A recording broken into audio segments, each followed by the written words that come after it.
Did you know that something as simple as pumpkin seeds can do wonders for your flock? These tiny seeds aren't just a tasty snack.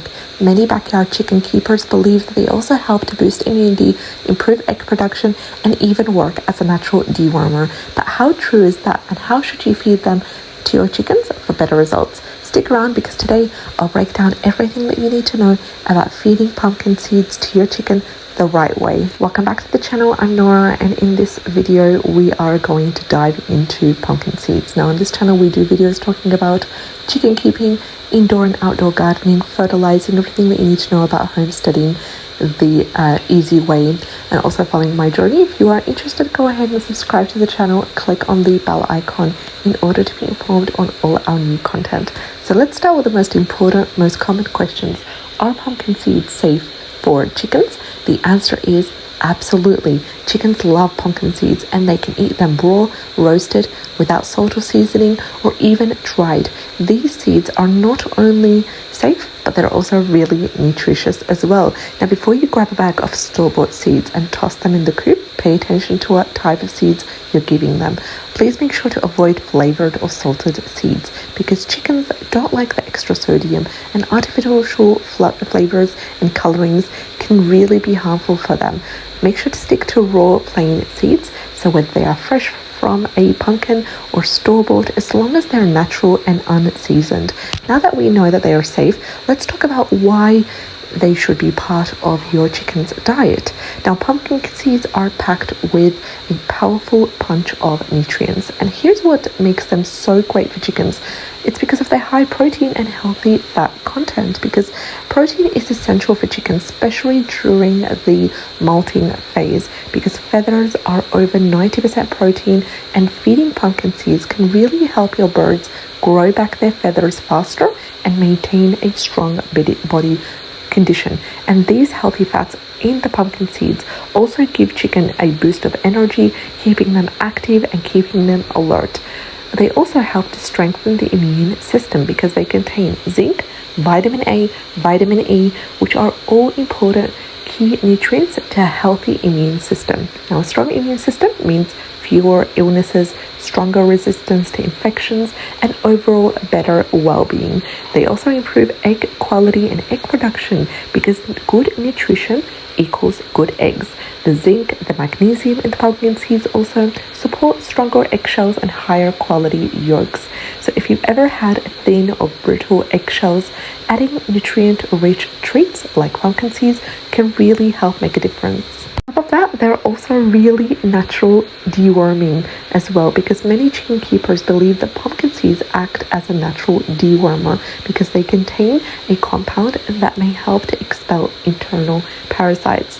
While scientific studies on this are limited, there are so many chicken keepers that swear by this method, and pumpkin seeds aren't a substitute for proper deworming. Please keep that in mind, because there are other things that you can use that are much more faster for deworming, but pumpkin seeds can also help to support gut health, which is important when it comes to helping with getting them on a balanced diet and making sure that they absorb the nutrients properly as well. How can you feed pumpkin seeds to your chicken? Now that we know how amazing pumpkin seeds are, let's go over the best ways to feed them to your flock. We've got a couple of methods here. My favorite method is method number 1, which is feeding them raw and whole pumpkin seeds, and this is actually the easiest method.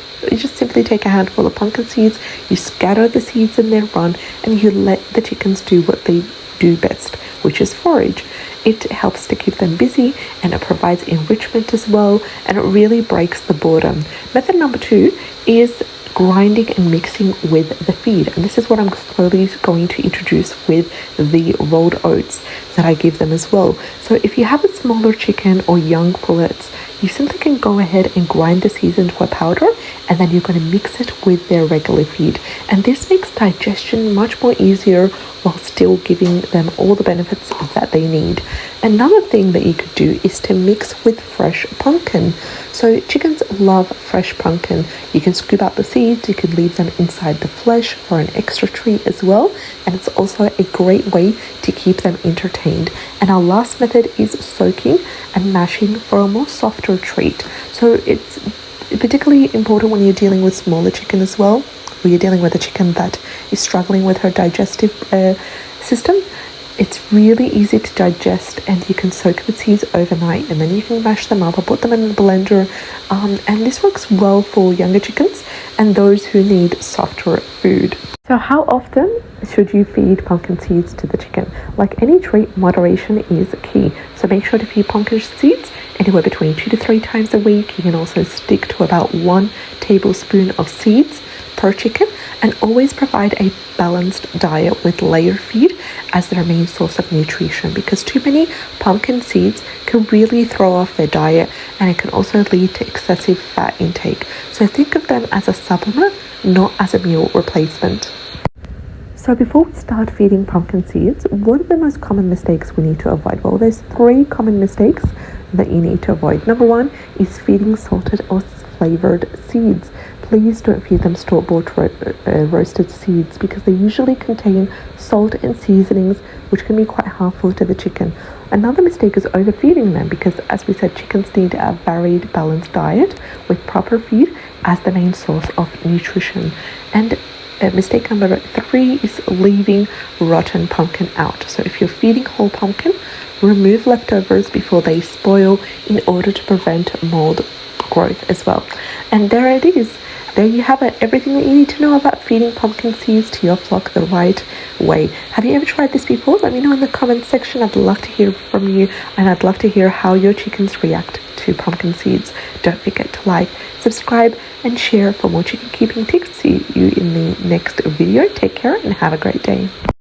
Welcome back to the channel. In today's video, we are going to compare between crunchy food versus soft food for feeding your chickens, and which one is the best choice. If you're new here, I'm Nora, and I do daily videos talking about gardening, chicken keeping, and anything homestead. So if you are passionate about raising chickens and giving them the best care, you're definitely in the right place. Go ahead and subscribe, click on the bell icon to be informed on all our new content.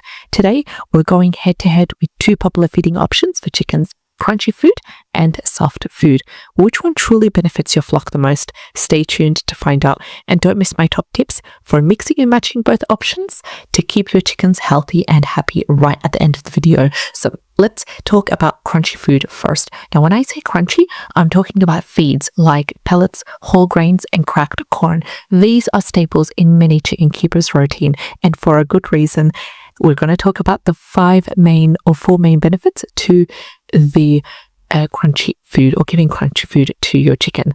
So number 1, cleaner feeding environment. Now, crunchy food is easy to manage. It doesn't clump up or it doesn't stick to feeders, which means less mess and less chance of mold growth.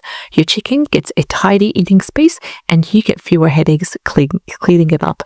Number 2, minimal waste. Now, chickens can be surprisingly picky. They often leave behind softer foods, especially if it gets soggy. Crunchy pellets, on the other hand, are less likely to get tossed aside. Every bite counts. Benefit number 3 for crunchy food is balanced nutrition in every bite. Now, commercial crunchy feeds are specifically formulated to give your chickens the perfect blend of proteins, vitamins, and minerals. No guesswork involved. Whether your flock is laying eggs, growing, or just hanging out, crunchy food keeps them in the right place. And benefit lastly, number 4 is longer shelf life. And this is an added bonus. This is a great way to ensure that crunchy food stays fresh longer, making it perfect for those of us who buy it in bulk. But here's one thing to consider. Crunchy food might not be suitable for every chicken. Younger chicks or older hens, they have weaker peaks. They sometimes struggle with hard textures. So if you notice that your chicken's leaving behind their crunchy feed, it might be time to explore other softer options. Now, let's talk about the benefits of soft food. Now, I love soft food more than crunchy food for chickens. Let's shift gears and talk about soft food. This includes wet mash, soaked grains, and even soft table scraps mixed into their feeds. It's a favorite among many chicken keepers, and here's why. For 4 main reasons. Number 1, it's gentle on the chicken's digestive system. Now, chickens with sensitive digestion, like chicks or the hens or chickens recovering from illness, they benefit greatly from soft food. It's much more easier for them to break down and to absorb nutrition. Number 2, it provides them with a wonderful hydration boost. Adding water to mash creates a hydrating meal for chickens, and this is especially helpful during the summer when your flock might need an extra boost to stay cool and hydrated. A bowl of soft food is like a refreshing drink and meal combined. Number 3, customizable meals. Soft food gives you the flexibility to start to add things like supplements, probiotics, and natural treats. I love adding finely chopped herbs like oregano or parsley to the chicken's mash. This really helps to give extra health boost, and you can even mix in crushed eggshells, which I do daily, for added calcium. Also, you can mix in either crushed garlic, fresh garlic, crushed chili. This really helps to boost the chicken's immune system, and I've also dedicated a whole video talking about that subject, linked in the description box below. And lastly, the benefit of soft foods is it encourages fussy eaters. Now, if you've got a flock of picky eaters, soft food comes to the help here, and it's often much more interesting for the chickens. Its texture, its aroma makes it irresistible to even the pickiest chicken. With that being said, soft food does require a more management. Why? Because it spoils quickly, especially in hot weather. So you'll need to clean up any uneaten portions, because if you don't, it will attract pests like flies or rodents. But with proper care, it's an amazing addition to your chicken's diet. So how do you decide what's best for your flock? Here's my advice. For day-to-day feeding, crunchy food is the winner. It's easy to manage, clean, and it provides all the nutrients your chicken needs without any fuss. If you've got chicks, senior chickens, older chickens, or chickens with special dietary needs, soft food is a great option to supplement their diet. It's also very gentle on their beaks and their digestion. What about if you want the best for both worlds? Why don't you mix it up? For example, I personally feed my flock crunchy pellets in the morning and then treat them to soft mash in the afternoon. Also with any leftover rice as well, cooked rice, they love it. This keeps them excited at mealtimes, and it ensures that they get a varied, balanced diet. And don't forget to observe your flock. Every chicken is unique. Their preferences might surprise you. The best choice here is the one that keeps your chickens healthy and happy. So there's no right or wrong. In my own flock, let's share about my own experience. I decided to put this debate to test. For 1 week, I fed them only crunchy food. The results? I actually noticed that they stayed more active and egg production remained steady. But then I decided to switch to soft food for a whole week. On the second week, my chickens seemed to enjoy it more, especially on hotter days. However, I did notice more cleanup was required in the coop, and also attracted flies, and it just brought a lot of mess to the situation. So what is my decision or verdict? I'm going to opt for a balanced mix. It works best. So crunchy food provides structure, soft food adds variety and excitement to their diet. My flock loves combination, and I'm sure yours will too. So what is the best choice? Crunchy food for convenience and nutrition, soft food for hydration and special care. But the real magic happens when you combine them both. Your chickens deserve the best, and with a little trial and error, you'll find the perfect balance for your flock.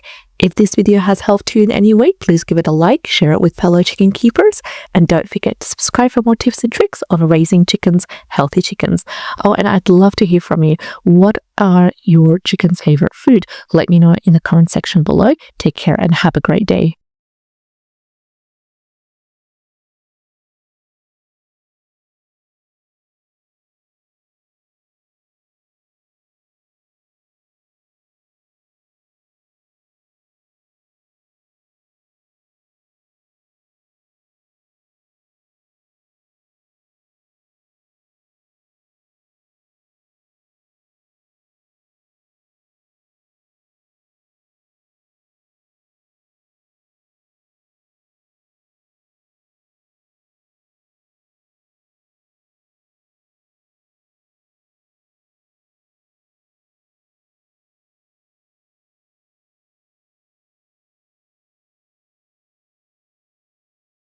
At first, I thought that rice was just a fun little treat for my chickens, a bonus snack on the weekends. But what if I told you that in just a few simple additions, I turned plain rice into a complete balanced meal for my flock. In today's video, I'm sharing how I transformed basic rice into a full, healthy meal that keeps my chickens strong, laying better and happier, naturally, affordably, and with ingredients from my own kitchen. Stick around because I'll tell you what you can add, what to avoid, so you don't accidentally harm your birds. So first, why I wanted to make rice a full meal. Now, at first, giving rice felt like just spoiling them a little bit, like a little treat every now and then. But over time, I realized rice was easy to digest.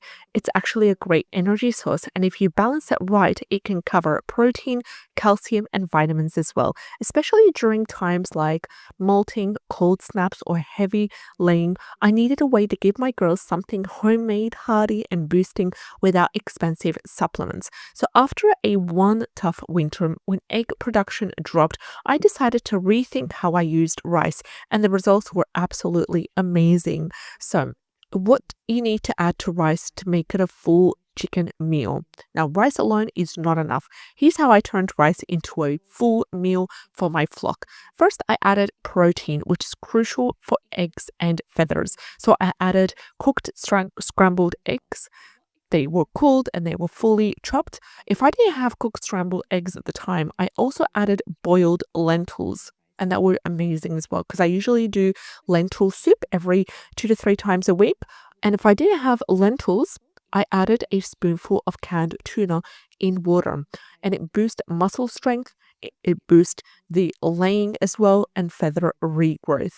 Another thing that I added to rice is fresh greens or vegetables. These were the vitamins and the fiber. So I added chopped spinach, silverbeet, whatever I had on hand as well. Cabbages are also amazing, carrot shreds, pumpkin bits as well.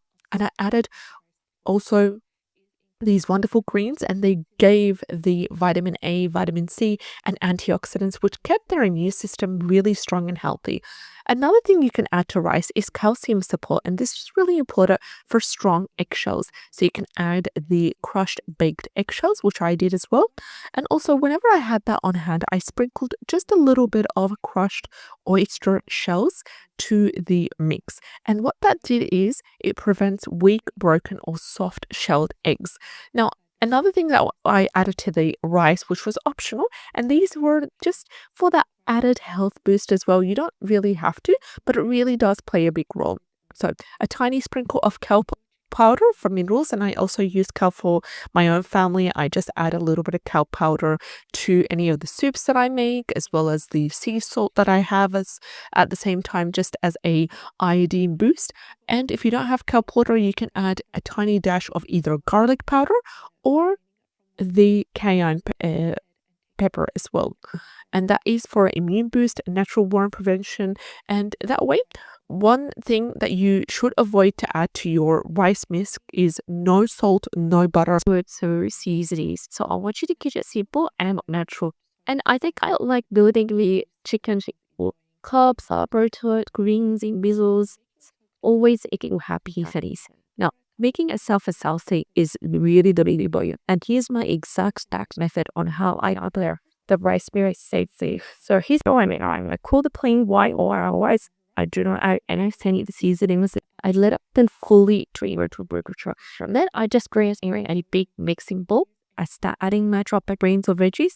I'm mixing the protein in this piece, either tuna, scrambled eggs, lentils, and then I sprinkle in the crushed shell shots. And I add optional boosters like yolk powder or garlic powder or cayenne powder. And then I serve as fresh and shallow dishes. And even scabbard added one more in range rates as well. And if it's a mealy bunny, I just refrigerate rice 10 minutes before serving or cool treats with always result is happy chickens. So after eating my flock brings balanced rice boys to live by intensity, here's what I do. I notice my sisters laying by even during the colder weeks. I also notice stronger eggshells as well. There was no lining or cracked eggs. And I noticed how feathers, they were glossy, they were filled, they were strong, and also finally happier, more active hens, and then moods were better with less bullying as well. And when my older hens, and usually takes a break in winter, started laying within 2 weeks, both switching it with full meal plan. Feed on your chicken isn't just about tossing the scraps that you have on your hand. It's about building a strong, healthy body that rewards you with better eggs, better cider, and results as well. Comment below, have you ever been able to arrange angels, and what's your fox favorite trend? Also, like this video if you are Silverbeet, and subscribe for more actual chicken breeds and rapes as well. So grab by that like chicken advice via your recipe reference linked in the description box below. Take care. I'll see you on to the next video. Here, bye.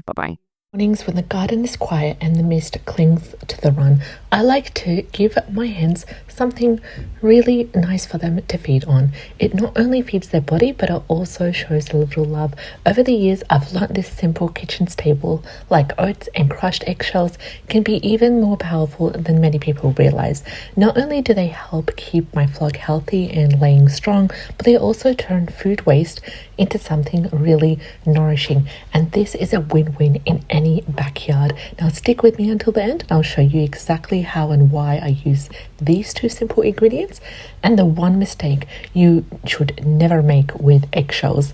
Now, oats are full of carbohydrates, meaning that your chickens get a steady release of energy throughout the day, and this is especially helpful during the colder months when they burn more calories than staying warm. Oats are also great for their digestive health because they contain soluble fiber, which can help support digestion. I've seen firsthand how helpful oats can be for hens that are recovering from stress or even just needing a gentle, nourishing boost. They're also an amazing comfort food in cold weather as well.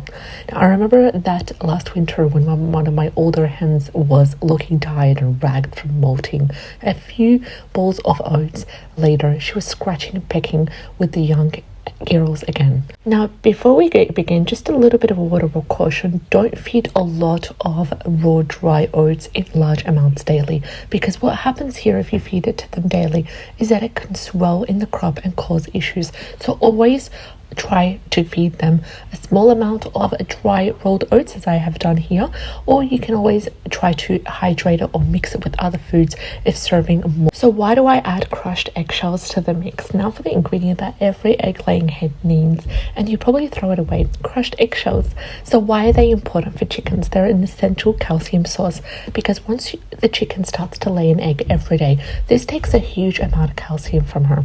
If hens don't get enough calcium, their body will pull calcium from their bones, leading to brittle bones, poor laying, and even egg binding as well. It also prevents soft-shelled or shellless eggs as well. Now, I learned this the hard way because a few years back, I had a hen laying a shellless egg, and she looked absolutely miserable, you could imagine. It turns out I had been too light on the calcium, and I always tried to up the calcium levels since that day. They're also a zero-weight natural supplement, so instead of buying expensive oyster shells all the time, what I do is I just simply recycle the hen's own eggshells, but I bake it and I crush it, and then this is an amazing way to boost that calcium, and it also turns waste into wellness.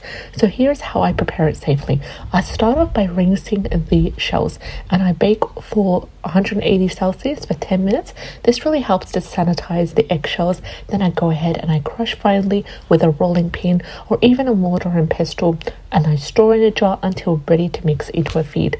Now, one thing here, never ever feed raw unbaked eggshells, because chickens can recognize eggs as food and begin egg eating as well. So I also actually enjoy the rhythm of saving eggshells, baking them once a week, seeing the cycle continue. It's like giving my girls back what they gave me. So how do I serve this mix? How do I combine the oats and the crushed eggshells into a nourishing bowl of goodness, especially in winter after molding or when egg production dips as well? So I usually give them just a handful of raw oats. As you can see here, rolled oats, a handful of them in the morning. I don't do that every single day. I do that once or twice a week, and this really helps as well. And then I just try to coarsely crush the eggshells and give it to them after baking them.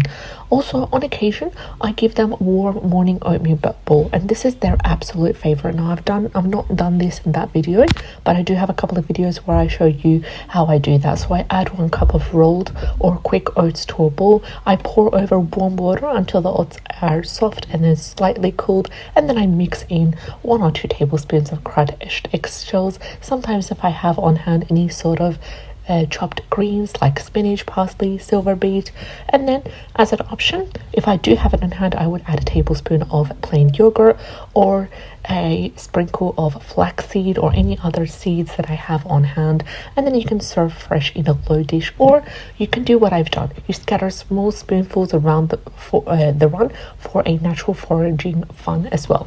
Also, you can do a dry scatter mix, which what I've done here right now. So I mix half a cup of dry oats with 1 tablespoon of crushed eggshells, and then I scatter lightly over dry ground. And this really helps as well, and I use the dry version when I want to keep them busy scratching in the run while I clean the coop, which is a double win.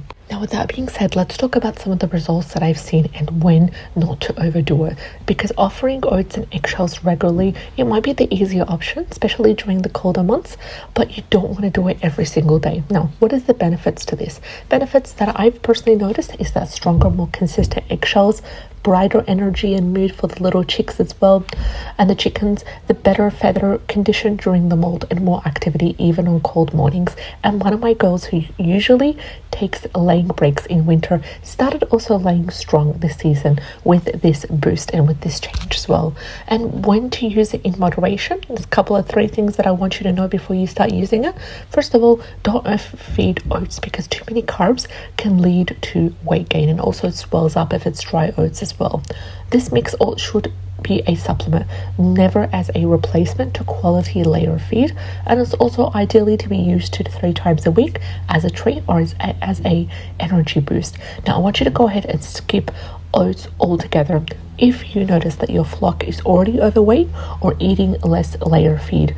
They need that complete balance first before anything else as well. So there are so many backyard chicken keepers overthink their feed, when sometimes the simplest pantry ingredients are the most powerful. Oats and eggshells, this is a wonderful, humble combination that's helped my flock stay stronger, lay better, and thrive throughout the year. Let me know in the comments, have you ever tried this combo, and what is your favorite homemade mixes for your flock? And like this video if it gave you new ideas, and subscribe for weekly backyard chicken keeping tips, and grab my free oats and eggshells treat recipe printable below. Thank you for watching till the end. I'm Nora, and I'll see you in the next video. Take care and have a great day.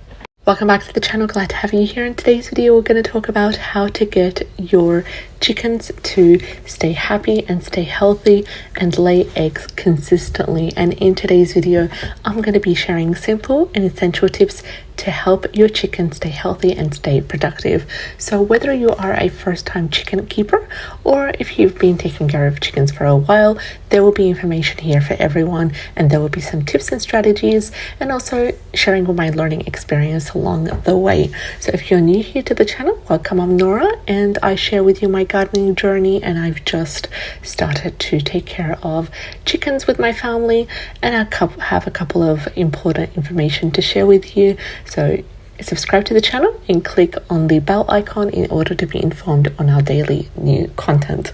Now, the most important thing is to create a comfortable living environment for the chickens, because they need a comfy home. Think of it as their little egg factory.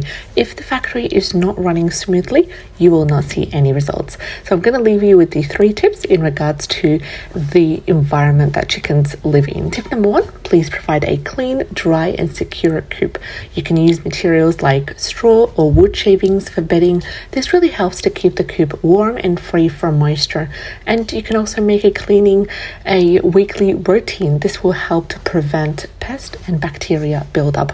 Tip number 2 is to make sure the nesting boxes are inviting. So you can add some soft bedding, and you can keep the boxes in a quiet, dark area of the coop. And chickens really love privacy when laying eggs. And tip number 3 is to ensure proper ventilation in the coop. This really helps to prevent ammonia buildup from chicken droppings. Fresh air is really essential for their health. Now think of nesting boxes as their VIP lounge. No interruptions, please. Another thing I wanted to talk about was feeding them right. So chickens need a balanced diet to really help to lay those perfect eggs.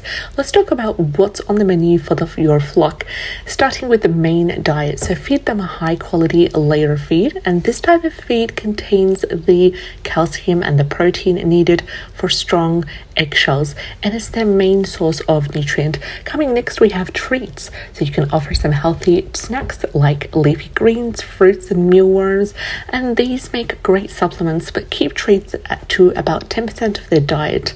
Thirdly, we have calcium boost, so you can provide crushed oyster shells or eggshells as a calcium supplement. Strong shells start with a calcium-rich diet. And lastly, we have water. It needs to be fresh, clean water.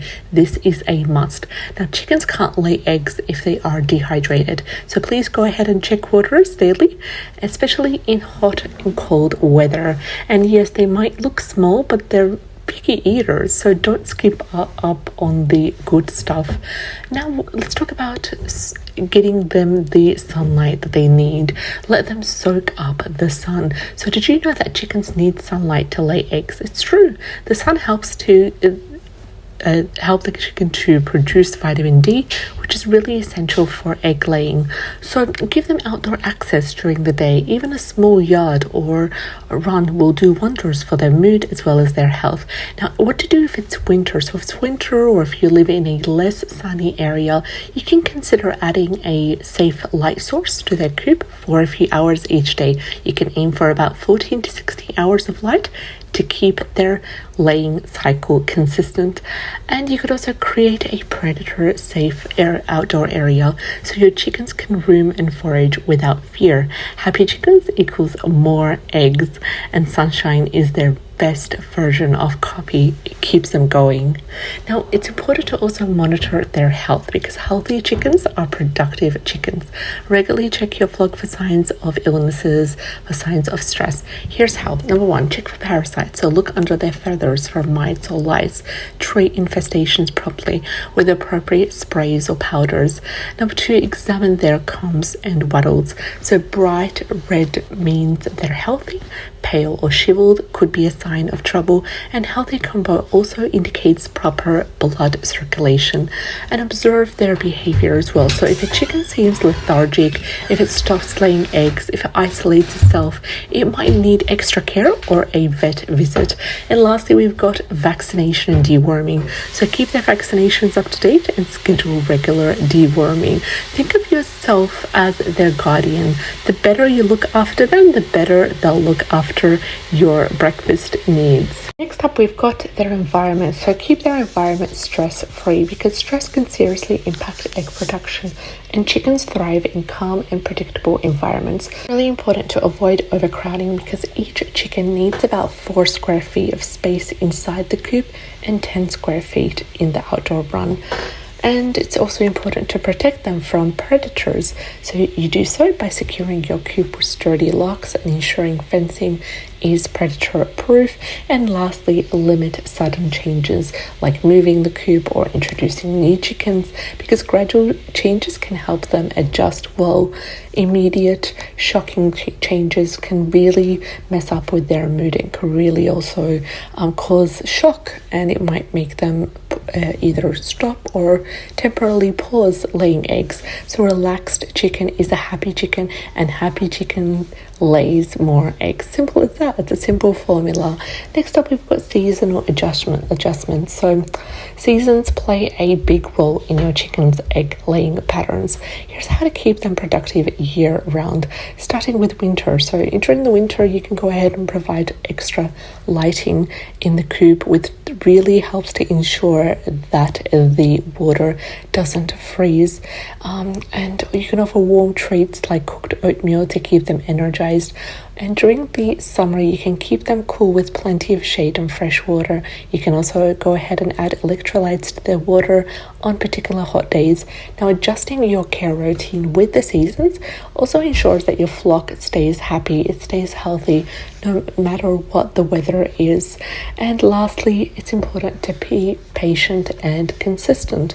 I want you to remember that chickens are not machines. They need time, they need care, they need a consistent routine to start laying eggs. Stress, illness, and even age can affect their productivity, and they usually lay the most eggs in the first 2 to 3 years, so keep that in mind as well. So it's all about teamwork. You provide the care and they'll reward you with farm fresh eggs.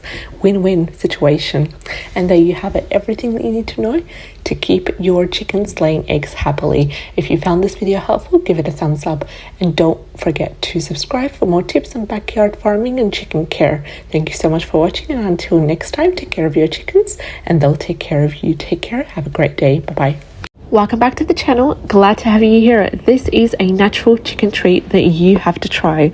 So if you've ever given your chickens something so simple and they absolutely lose their mind over it, today I'm sharing a garden gem my flock cannot get enough of: Silverbeet. Not only is it easy to grow, it's packed with nutrients, and my chicken think it's a gourmet meal. Stick around because I'll share with you why I feed them the Silverbeet, as well as a little known secret that you don't want to miss. So make sure you hit the subscribe button if you love natural chicken care and backyard garden tips and tricks. So Silverbeet, also known as Swiss chard, is one of my favorite leafy greens in the garden. It grows like crazy even when other veggies give up. It's rich in vitamin A, vitamin C, K, as well as magnesium and iron, and Silverbeet is safe for chickens and it makes an excellent addition to your flock's natural diet. And I still remember the first time I threw a bunch of Silverbeet into the run and they devoured it in seconds. It's like candy for them, but so much more better, and it helps them with digestion, it supports their egg laying, and gives them something fun to peck on. So ever since I started feeding them Silverbeet weekly, I've noticed brighter yolks and happier hens. And if you haven't tried it yet, your girls are missing out. So here I got the kids just to give them a Silverbeet. Also, my son came up with an idea to just wrap it in a bit of a rope and then put it on a pole, and they started pecking at it like crazy. So you can see here, this has become a habit. I hang the leaves for them to jump at and peck, and they get so much fun out of it. Other times I chop them up into a mix with garden scraps and leftover rice, and also I scatter them in a feeder and I mix them with a handful of grains. But this is their favorite way to have them. Is my best tip for you is here is if you want darker yolks, always give them greens. Feed them spinach, Silverbeet, whatever greens you have on hand. Mine love lettuce, romaine lettuce, as well as spinach, but Silverbeet is absolutely their favorite. And always introduce new foods slowly and in moderation, because if you're growing Silverbeet yourself too, it's amazing because you know it's organic, and also you always have extra as well. And if you use the fertilizer that I use for Silverbeet, then you will have an abundance of Silverbeet growing in your garden like crazy. We usually use the extras to make Iraqi dolma, and we just wrap them with the meat and rice pomegranate molasses mixture. I can do a video of that if you guys are interested. Just comment in the comment section below, and I will see you in the next video. Take care and have a great day. Feed options out there: commercial pellets, grains, organic feed, or homemade mash. It was really hard for me to know what was truly best for the chickens. Now, I noticed that while my chickens were doing okay, I wasn't 100% sure if their feed was meeting all their needs. Were they getting enough nutrients? Could their egg quality be better? Were they as happy as they could be? I just needed answers, and I figured out what better way to find out than to test it myself. So here's what I did. Why did I start this challenge? I started it for many reasons. One of them was to improve egg quality. I also started it to ensure optimal chicken health, and also to find cost-effective feeding options.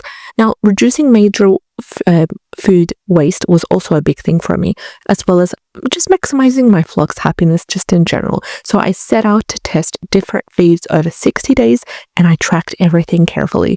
My goal was to figure out which feed works best, not just in theory, but in real life as well. So here's how the challenge worked. So I divided it up into 3 phases.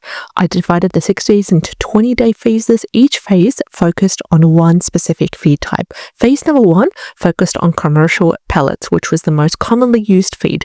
Phase number 2 focused on whole grains and scratch feed, which was a mix of cracked corn, wheat, barley, as well as oats. And the last phase, phase 3, my focus was on homemade mash, which is a soft, nutrient-packed feed made from layer feed, kitchen scraps, and supplements as well. Now, what metrics did I use to track all these? To keep everything scientific, I tracked key phases and key factors during each phase. So for egg production, I tracked how many eggs were laid, were they of good quality. For chicken behavior, I tracked were the chickens active, were they curious, were they excited around feed time. And for feed waste, I tracked how much feed ended up being eaten or ended up being scattered. And lastly, for cost, I tracked how affordable was each type of feed. Here are my observations. So I spent time with my flock every day, observing how they reacted to the feed and taking notes on their overall health and behavior. Now, this plan helped me focus on what really matters, keeping my chickens healthy, happy, and productive. First off, let's talk about phase 1. Let's break it down. Phase 1 was all about commercial pellets. These are the favorite among chicken keepers because they're convenient and they're naturally nutritionally balanced. So I noticed during these 20 days, in terms of egg production, I noticed that egg production stayed steady with no major changes. The eggs were consistent in size and had nice, strong shells. In terms of chicken behavior, my flock seemed content, but not particularly excited about feed time. Now, pellets are efficient, but not exactly fun, and they're starting to get bored as well. In terms of feed waste, almost none. Pellets are compact and easy for chickens to eat, which means they don't end up being scattered around, and that was the best part. In terms of the cost, now, pellets are relatively affordable, and I also buy them in bulk and last a very long time. So if you want, you can buy them in bulk. It will save you a lot of money and a lot of effort as well. But while chicken enjoyed the commercial pellets and they're practical, I couldn't help but feel like my chickens were missing out on variety. So on to phase 2. So phase 2 is all about whole grains and scratch feed. I created a mix of cracked corn, oats, barley, and wheat to give my chickens a more natural, varied, balanced diet. Here's what I observed. Let's look at egg production.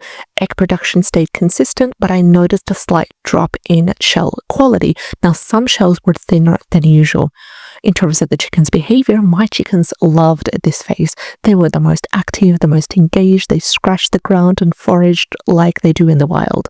And in terms of feed waste, now this was a challenge. Grains tend to get scattered and lost, so I ended up wasting more feed compared to pellets. What about the cost? Whole grains are slightly more expensive, but they do last longer since I can control the portion size. And I also gave them the whole grains, the same ones that we eat as well. The variety definitely made my chickens very happy, but the thinner eggshells really told me that they were not getting enough calcium, and that's something to keep in mind if you go with a grain-based diet. Now, another solution for this is you can simply give them cracked oyster shells, or you can crack their own eggshells after cooking the eggs and using them. Just simply take the eggshells, crack them in, make sure that they're fresh, and sprinkle them on their feed. They love that. They really enjoy that. And that's actually a great solution to help boost their calcium. So let's talk about the last phase, phase 3, which is all about homemade mash. Now, this was my most hands-on experiment. I mixed a base of layer feed with water. I also used crushed eggshells for calcium and also some kitchen scraps like leftover vegetables. And they loved leftover tomatoes and leftover carrots as well. Just a little bit of leftover cucumber was an amazing hit for them. So let me break it down. Here's what happened during the last phase. In terms of egg production improved slightly, but the yolks were darker and richer, and that was really interesting to notice. The shells were also stronger, thank you to the added calcium. Also, in terms of chicken behavior, my flock went crazy for the mash. They were so excited every time I brought it out, and I could tell they enjoyed the texture as well as the flavor. What about the feed waste? Was there a difference? Now, mash was very messy, let me tell you that, especially if you make too much. I had to clean up uneaten portions quickly to avoid spoilage and to avoid other pests coming in and taking over.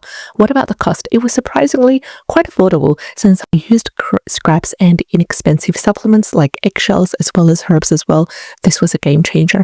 Now, this phase took the most effort, but the results were amazing.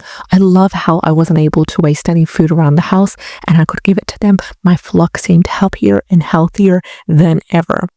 So let's talk about the results and the final verdict or the final decision. So after 60 days of testing, what is the verdict? Here is what I found. Number one, it was best for everyday use was commercial pellets. Commercial pellets are best to be used daily. They're convenient, they're affordable, they're balanced, and it's best to give them in the morning. Number two, if I was focusing on variety and engagement, then I would go ahead with using whole grains and scratch feed because they keep the chickens active and excited. But you also need to supplement with calcium, and I gave you the solution here. And lastly, number three, if I was focusing on egg quality and overall happiness of the chickens, then opt for homemade mash and just veggie scraps as well. The effort pays off with better egg quality and happier eggs, and I am really happy with phase number 3. I will continue that, and I will also use some commercial pellets in the morning, or just in case I was a bit too tired or I got out during the day and I didn't really have any homemade scraps as well. In the end, I've decided to use the combination of number 1 and number 3. Sometimes I will incorporate number 2, which is the whole grains and scratch feed as well. My chickens now get pellets as part of their staple diet in the morning, grains sometimes a couple of times a week, and mash as occasional treats. It's a perfect balance for health, happiness, and efficiency. Thank you so much for joining me on the 60-day journey. I really hope that this video inspires you to experiment with your chicken's diet. If you've enjoyed this video, hit the like button. Don't forget to subscribe for more chicken care tips. I'd love to hear from you. Thank you so much for being part of my journey as I do a trial and error all these different experiments with my chickens. I'm still new to this, but I try to share with you as much as I can overall with what I've learned. So share with me, what is your flock's favorite feed? Let me know in the comments below. Take care and have a great day. About feeding your chickens. In this video, we're going to talk about the best ways to feed your chicken right from your backyard without any seeds, without any extra investment, and it will be so much healthier for your chickens. Now, chickens, they are one of the most easiest farm animals to care for, and you can even keep them in your backyard. Not only are they great for their eggs, but they're also in their role in sustainable gardening. Instead of buying commercial feed, you can grow your own grains like corn, oats, and wheat. Alternatively, you can also give them table scraps, anything like potato peels, leftover vegetables, stale bread. These are tossed right into the chicken coop. Now, chicken eagerly recycle what would otherwise be waste into fresh eggs, and this is the best part. They also hunt for insects, naturally controlling pests in your garden. Now, as a fun fact, a single hen can lay up to 300 eggs a year, and that's a lot for breakfast.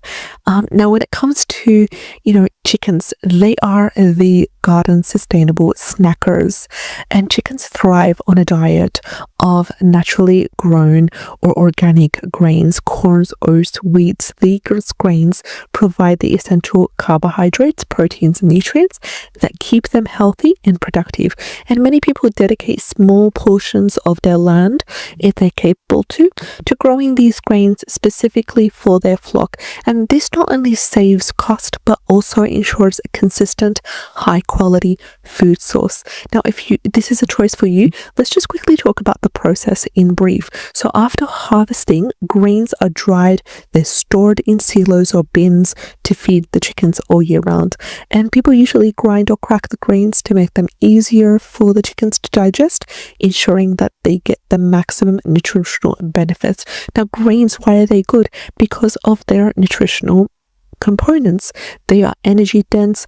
They make it perfect for hens to digest and eat, and help them to formulate or help them in laying eggs in terms of the quality and the consistency as well.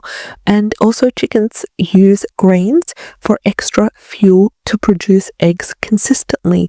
Another thing that you can give chickens, which is really easy and simple, is table scraps. Now, this is a great recycling program, and table scraps, what they do is they play an important role in sustainable chicken feeding. You can use then again leftovers like potato peels, wilted carrots, You can also use wilted spinach or lettuce as well, carrot tops, stale bread.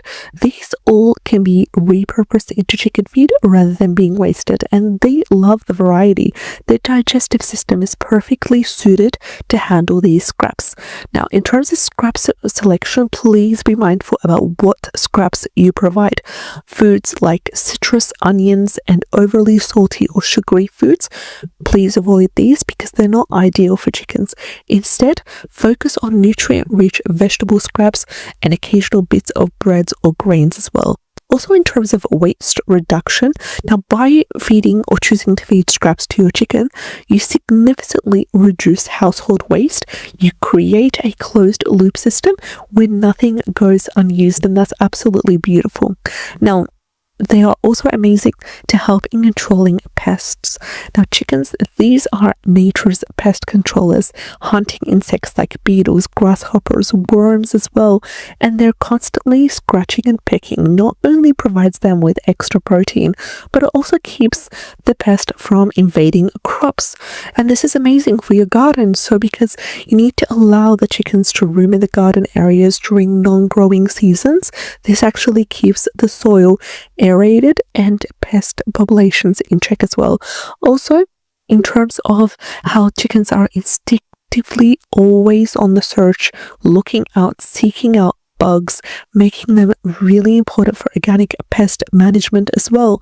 And free range is another key aspect of sustainable chicken farming. So when allowed to move freely, what happens here is that chickens start to forage for additional food like grass, clover, seeds. This reduces their reliance on supplemental feeding and gives them a variety of nutritional natural diet, which improves the nutritional quality of their eggs as well. And free range chicken, these are healthier, these are going to be less stressed, leading to better egg production. And in terms of the egg quality, the eggs that are from free range chicken often have a more richer, darker yolk due to their diverse diets, which includes natural sources of carotenoids as well. Now, in terms of how often a chicken lay eggs, a single hen can lay up to 300 eggs a year, which makes them an incredible productive member of the garden. Proper nutrition is also important for maintaining this output as well, specifically when it comes to two nutrients, protein and calcium. So protein from grains, scraps, insects directly impact egg production, ensuring consistent laying. We've also got calcium as well. You can supplement their diet with crushed oyster shells or eggshells to provide calcium for strong eggshells as well. Now, in terms of their manure, how can you turn this waste into gold? Even chicken waste plays an important role in sustainable farming. Chicken manure is high in nitrogen, phosphorus, and potassium, making it absolutely incredible natural fertilizer for crops. You can go ahead and compost that.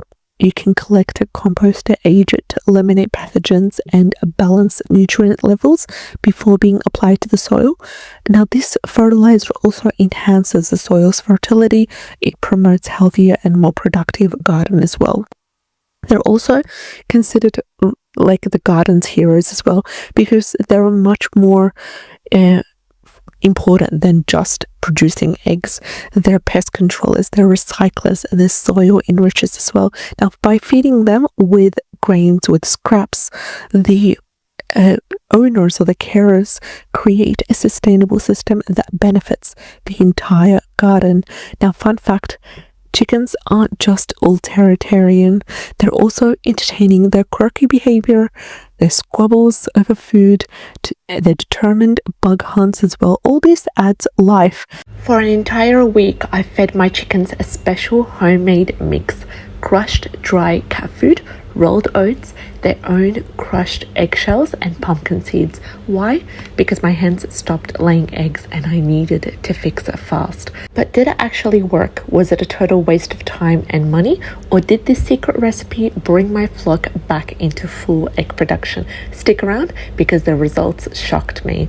Welcome back to the channel. I'm Nora, and in this channel I share my own gardening journey as well as chicken keeping, the trials and the errors that I've learned along the way. So if you are interested in content such as this, go ahead and subscribe to the channel. Click on the bell icon in order to be informed on all our new videos. It all started when I noticed something really strange. My egg count was dropping. At first I thought it was just a slow day, but after 4 days with no eggs I knew something was wrong. So I ran through all the possible reasons.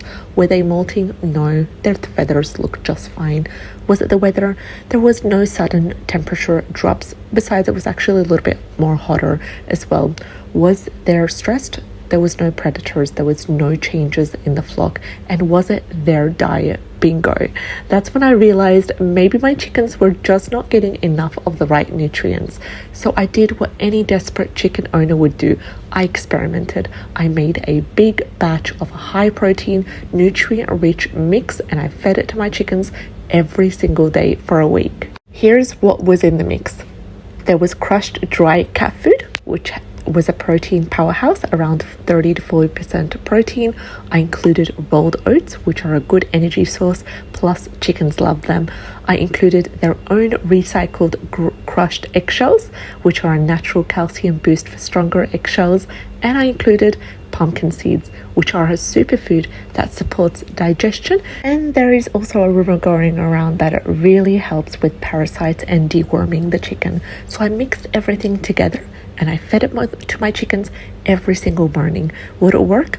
I had no idea, but I was about to find out. So when I first put the food down, my chickens went crazy for it. They devoured it in minutes, fighting over the pumpkin seeds and the cat food pieces like it was a gourmet meal. By day 3, I noticed some changes. My hens seemed more active and more alert. Their combos looked redder, which was a sign of good health, and they were spending more time in their nesting boxes. But the big question remained, would they actually start laying eggs again? So on day 5, I walked into the coop and I saw something I had not seen in 2 weeks, an egg. By the end of the week, almost all my hens were laying again. I went from 0 eggs to 3 eggs a day, and I honestly couldn't believe it. This feed mix worked way better than I expected. But why? This actually made a lot of sense, but here's why my chickens bounced back so fast. The extra protein from the cat food helped with egg production because chickens need at least 16% protein, but layers do even better with 18 to 20% protein, especially after a break. It also helped because of the calcium from their own recycled eggshells. It made the shells much more stronger. Without enough calcium, chickens either stop laying or they lay weak, thin-shelled eggs. It also helped because of the pumpkin seeds that boosted their overall health. Now, while some people believe pumpkin seeds help with things like deworming, and there is a debate on this, I did notice my flock looked healthier overall. And lastly, it helped because of the oats that added extra energy. And this was great because a lack of energy can cause a slowdown in laying. But did it work? Yes, but here's what I learned. As great as this experiment was, I wouldn't feed this mix every single day forever. Here's what I would do instead. So I would use it as a short-term booster when egg production slows down. I would supplement it with other high-protein treats like mealworms or black soldier fly larvae, and I would always make sure my flock has free choice calcium like crushed oyster shells. And I would monitor egg production carefully because too much protein can be a problem over time. So if your chickens stop laying eggs, don't panic. Check their diet, their stress levels, and their overall health. A few small changes can make a huge difference, I promise. So did feeding my chickens cat food, oats, eggshells, and pumpkin seeds work? Yes. It got my hens back into laying shape in just 1 week. So if your chickens stop laying, try this mix, but remember, it's just one part of the puzzle. And if you want to know even more chicken keeping hacks and tricks, make sure you subscribe to the channel and watch my next video. You won't believe. Hello and welcome back to the channel. Glad to have you here. Are you tired of dealing with a smelly, messy coop? Wondering whether deep bedding or deep litter is the best method to keep your flock happy and your coop odor-free?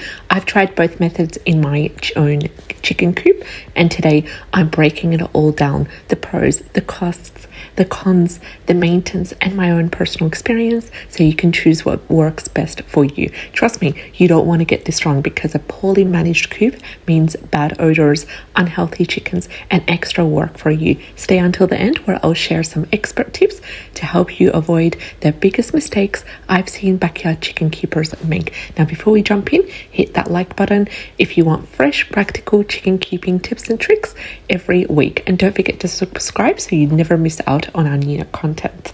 Alright, let's start with deep bedding. This method is perfect for chicken keepers who like clean, low odor coop without composting hassle. So what is it? Deep bedding means laying a thick layer of absorbent material. We can use pine shavings, which are best for odor control. We can use straw, which gives a more affordable but needs more changing, and we can also use hemp bedding, which is highly absorbent but much pricier. I personally love using pine shavings because they do the job of keeping the coop dry and fresh. Plus, they don't break down as easily as straw, meaning less work for me.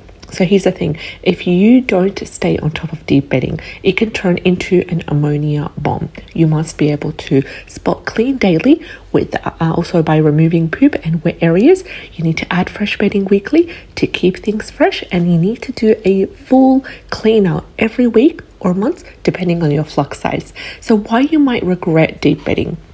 So if you hate frequent cleaning, this might not be for you. You'll go through a lot of bedding, which means higher cost. And in humid climates, it can get too damp and start to smell. So when I first started with chickens, I loved deep bedding because it gave me instant odor control. But I quickly realized that I was spending way too much on bedding. And that's when I decided to test the deep litter method. Now let's talk about the deep litter method, which for me was an absolute game changer. This method lets your chicken waste break down naturally, turning your bedding into rich compost over time. Instead of scooping out waste every week, you just add fresh bedding every few weeks to absorb the moisture.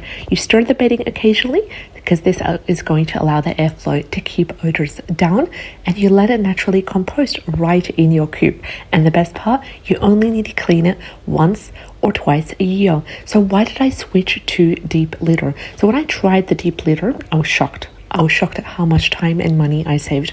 No more expensive bedding changes every week, just a simple turnover every few days. And in winter, I did notice that the coop stayed way warmer thanks to the natural composting process. But you know what? Here's the catch. If you don't manage deep litter properly, it can actually turn into a very stinky mess. So this means that you must have good airflow, good ventilation, and also keep an eye on ammonia levels as well.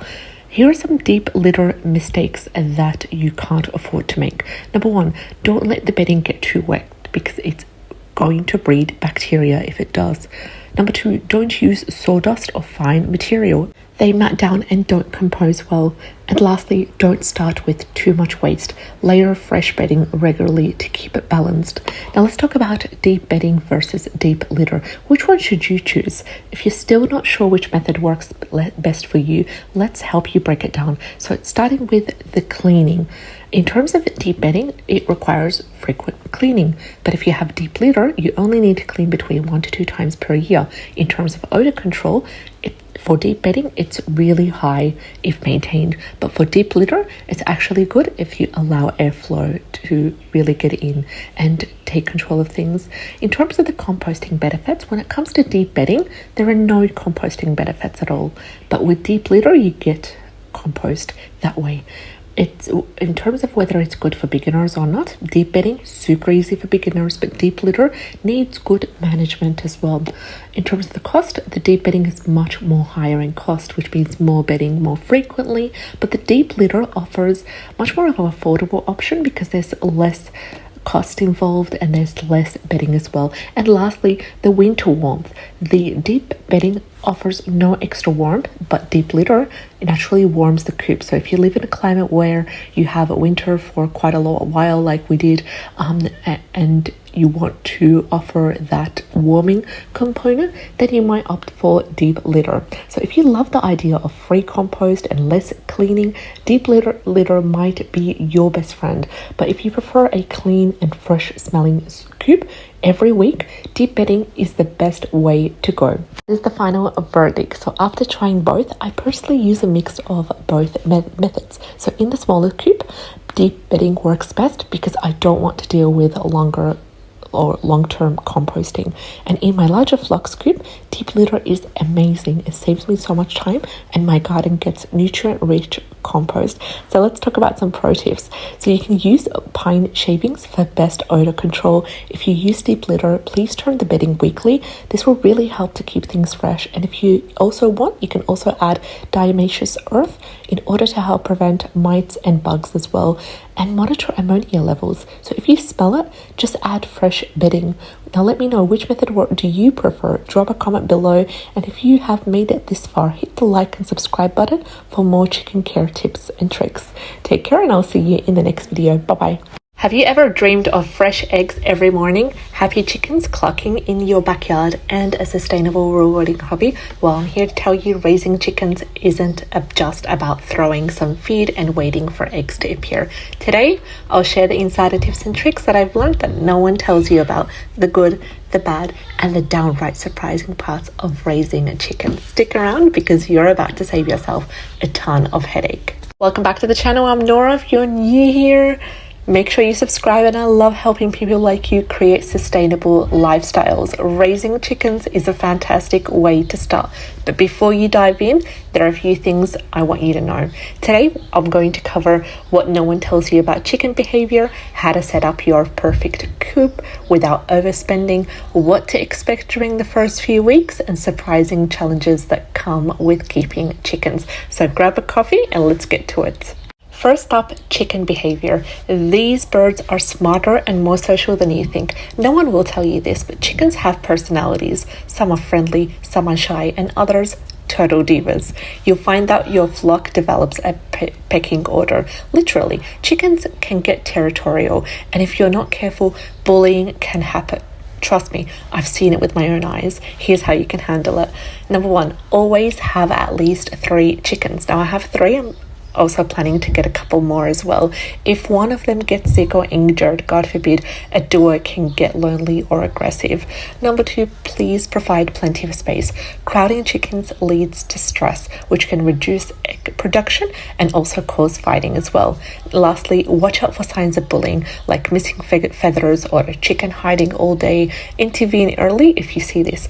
Now, we have one of these 3 chickens. She's basically the bully. She starts harassing the remaining 2 whenever I bring food over to her, and some of the chickens fight back, others they just go and hide. So it's really important to step in, intervene early on, and let her know that this is unacceptable.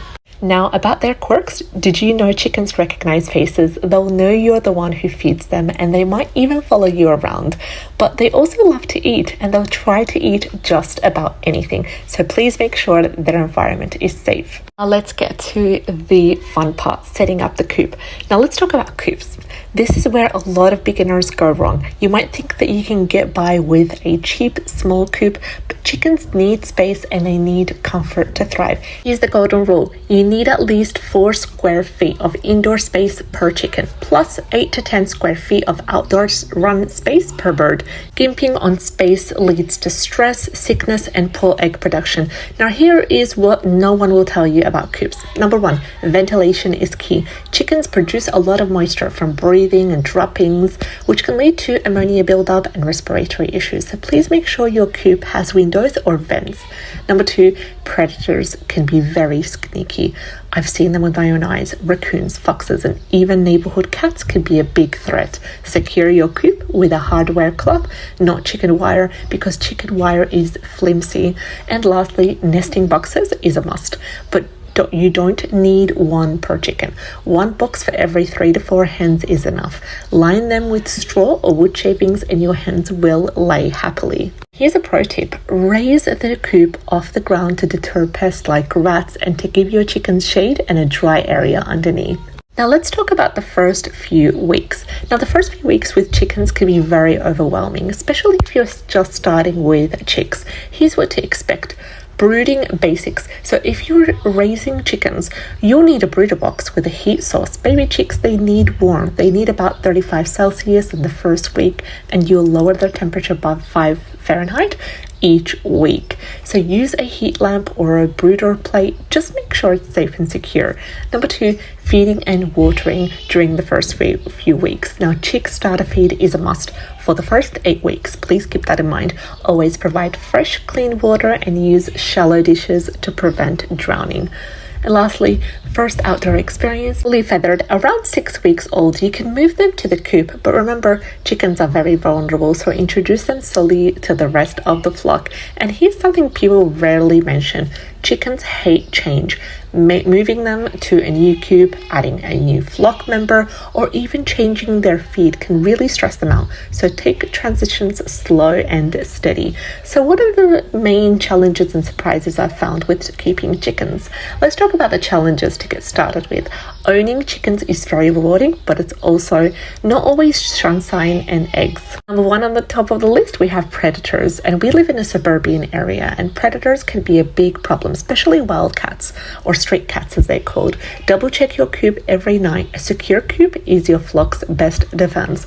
Next up, we've got health issues, and I've noticed that when my chickens start to get sick, I usually go ahead and just try to target the problem firsthand. So I give them just a few slices of fresh chili. In a few days, they're good to go. Now, I'm going to do a video in the next week or so about some of the things that I give my chicken when they're sick, just natural homemade things that really do make a difference.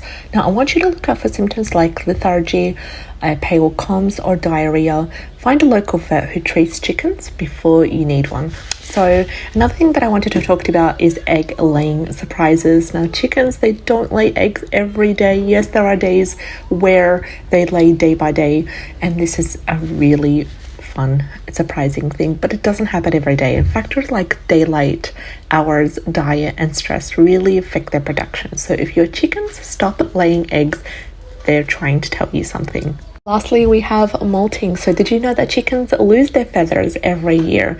This is a process called molting, and during this time, they might stop laying eggs. It's totally normal, but it can be very shocking if you didn't expect it. Now, despite these challenges, the rewards far outweigh the work. You'll have fresh eggs, natural pest control, and chickens that entertain you with their antics every day. So there you have it, what no one told you about raising backyard chickens. If you're ready to start your flock, take it slow and prepare for the unexpected. Chickens are amazing animals, and once you get the hang of it, you'll wonder how you ever lived without them. If you found this video helpful, don't forget to hit the like button, subscribe for more tips, and leave a comment below with your chicken questions or stories. I'd love to hear from you. Until next time, take care and have a great day. Hello and welcome back to the channel. Glad to have you here. In today's video, we're going to answer the question, can chickens eat anything? Now, if you are a backyard chicken keeper like me, or if you're just curious about what these feathery friends can munch on, you probably wondered before, can chickens eat anything? Is there any specific foods that chickens cannot eat or that will harm the chicken? So in today's video, I'm going to be answering this question on chicken diets. Now, spoiler alert, the answer isn't as simple as you may think. So stick around to learn the do's and don'ts of feeding your flock. Now, first things first, chickens are omnivores. That means that they eat both plant-based foods and animal-based proteins, from veggies to grains to bugs. Chickens are very much flexible eaters. But hold up, just because they can eat a lot of things doesn't mean that they should eat everything. Feeding the wrong food can harm their health and even their egg production, and I've learned it the hard way. What are the best foods for chickens? Now let's start with the good stuff. Chickens thrive on a balanced diet. Today we're going to talk about chicken approved foods to keep your flock happy and healthy, starting with commercial feed. And this should be the main diet because it's packed with all the nutrients that chickens need. Next up, we've got veggies and fruit, and this is their favor. So think of anything to do with veggie scraps. Think of leafy greens, carrots, zucchini, apples, of course without seeds, and berries. Now, they can also have protein sources, which include bugs, worms, scrambled eggs, and even cooked fish. These are great treats for chicken. Lastly, grains and seeds like oats, barley, or sunflower seeds. These make excellent snacks for the chicken. Now let's talk about foods that are a big no-no for chickens. Some things can really upset their digestion and can even be toxic for them, so please avoid these list of foods at all costs. And I've got 5 list of food. Number 1 is chocolate and candy. These are super toxic for chicken. Next up is raw potato peels, especially green ones, because green potato peels contain solanine, which is poisonous to chicken. We've also got avocado on the list, which includes the skin and the peel. These are super toxic because of the compound called persin. Number 4 on the list is onions and garlic. Now, these can taint the taste of their eggs and also upset their stomach. And number 5 is moldy or rotten food. Now, chickens are not compost bins. Please bear that in mind. Always give them fresh scraps. Did you know that chickens are natural foragers? They love scratching the ground to find bugs, seeds, and tiny plants. This behavior really helps to keep them active and reduces their boredom. Plus, free ranging helps to get them additional nutrients that commercial feed might lack. But please remember to supervise their free range time. This will help to avoid them eating something dangerous like toxic plants. In the next video, we're going to talk about the top toxic plants you should keep an eye out for when it comes to chickens. So how can you feed chickens safely? Now, feeding chickens safely is all about moderation and preparation. So please keep these 3 points in mind. Always, number 1, chop food into small bits. This helps to prevent choking. Number 2, provide grit or crushed oyster shells to help them digest their food. If you don't have oyster shells, you can use their own eggshells. Just make sure to crush them. And also number 3, lastly, to keep their water always fresh and clean. Hydration is the key to their health. And if you're introducing a new food, try giving them a small amount first to see how they react. So the question is, can chickens eat anything? Not really. While they have adventurous appetites, it is our job to make sure that they eat the right things. A healthy, happy chicken means fresh, delicious eggs and thriving backyard flock. If you have found this video helpful, don't forget to give it a thumbs up, subscribe to the channel, hit that notification bell for more tips on raising chickens. If you have any questions on your own chickens or your own feeding tips, drop them in the comment section below. I'd love to hear from you. Take care and have a great day.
Welcome back to the channel. Glad to have you here. Guess what? We just got a bunny as a gift and I immediately started wondering, can a bunny and chickens live together? Will they get along, or is this a completely bad idea?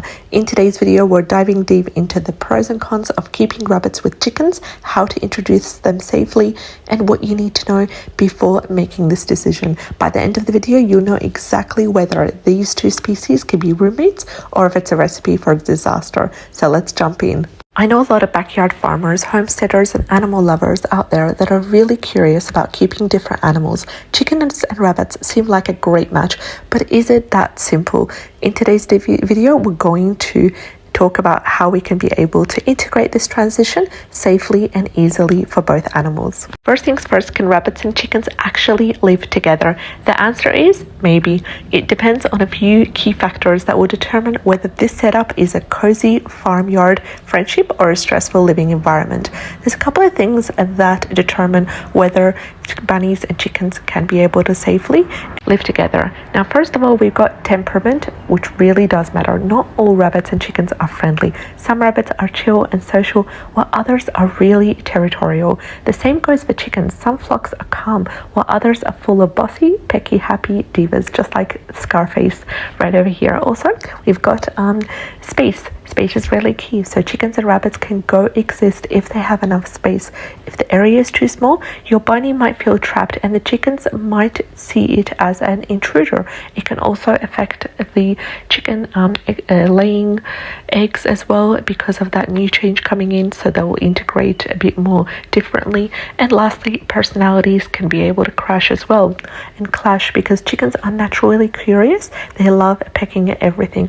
Bunnies, on the other hand, can be skittish or nervous. A curious chicken pecking at a bunny's ears can really cause a lot of stress for the bunny. So while it's possible for them to live together, it's not as simple as just putting them in the same space and hoping for the best.